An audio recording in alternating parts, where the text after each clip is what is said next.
Hello everyone, কি অবস্থা সবার? কেমন আছেন? সকাল সকাল বেরিয়ে পড়েছিলাম, একটু কাজ ছিল, কাজটা শেষ করে চলে আসলাম বাড়িতে। তো বর্তমানে যে পরিমাণ গরম পড়তেছে, আসলে বাইরে থাকা কোনো কাজ ছাড়া কিন্তু আপনারা বাইরে যাবেন না। জীবিকার প্রয়োজনে অবশ্যই আমাদের বাইরে যেতেই হয়। অনেক শ্রমজীবী, অনেক খেটে খাওয়া মানুষ আছে, তাদের তো আর ঘরে বসে থাকলে চলে না। তো অবশ্যই বাইরে যাব জীবিকার প্রয়োজনে, দৈনন্দিন কাজে। তো আমাদেরকে একটু সতর্ক থাকতে হবে। কিছু সতর্ক বার্তা আপনাদের দিতে চাই। আসলে সতর্ক বার্তা বললে ভুল হবে, আমাদেরকে সচেতন থাকতে হবে। যেমন এখন প্রচণ্ড তাপপ্রবাহ চলতেছে। তো এই যে সময়টা আমরা পার করতেছি, এটি কিন্তু চিরদিন থাকবে না, হয়তোবা সীমিত আর কয়েকদিন আছে। তো এখন কিন্তু আমাদেরকে বেশি বেশি করে পানি পান করতে হবে।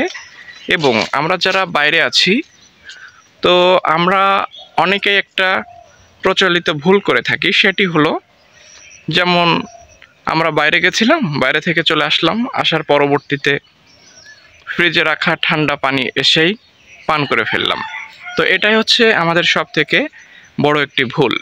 এই ভুলটি আমাদের প্রতিনিয়ত করলে চলবে না, কারণ জীবন আমাদেরকে বারবার কিন্তু ক্ষমা করবে না, ঠিক আছে?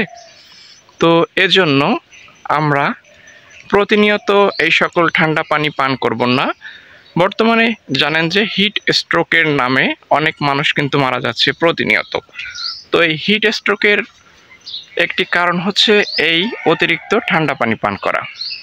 তাই আমরা অবশ্যই পানি পান করব, প্রচুর পরিমাণে পানি পান করব। সেটি সহনীয় মাত্রার পানি হতে হবে, সাধারণ নর্মাল পানি হতে হবে। এবং আমরা বাইরে থেকে গেলে অবশ্যই এসে কিছু সময় বসবো শীতল অবস্থা, যাতে আমাদের শরীরের ঘামটা শুকিয়ে যায়। পরবর্তীতে আমরা গোসল করব বা অন্যান্য কাজবাজ করব। বন্ধুরা, এটি ছিল মূলত ছোট একটি সতর্ক বার্তা। আমাদেরকে অবশ্যই সতর্ক থাকতে হবে।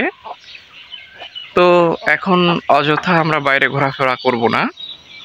যাই হোক, সকলে ভালো থাকবেন, নিরাপদে থাকবেন এবং প্রচুর পরিমাণে পানি পান করবেন। এবং আরও একটি বিষয়, আমরা অনেকেই রয়েছি কিন্তু খাবার যে স্যালাইনটা রয়েছে, যেমন ওর স্যালাইন, এটা কিন্তু আমরা অহরহ কিনে খেয়ে ফেলছি। তো কম পানিতে মিশিয়ে কেউ পান করছি, কেউ বা নিজের ইচ্ছা মতো পান করছি। তো এটা কিন্তু খুবই মারাত্মক ধরনের লাইফ রিস্ক রয়েছে। আমরা অবশ্যই খাবার স্যালাইন যদি পান করে থাকি, অবশ্যই নির্দিষ্ট পরিমাণ পানিতে নিয়ম অনুযায়ী পান করব।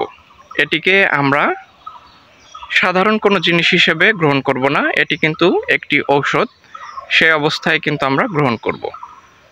যাই হোক, সকলে ভালো থাকবেন।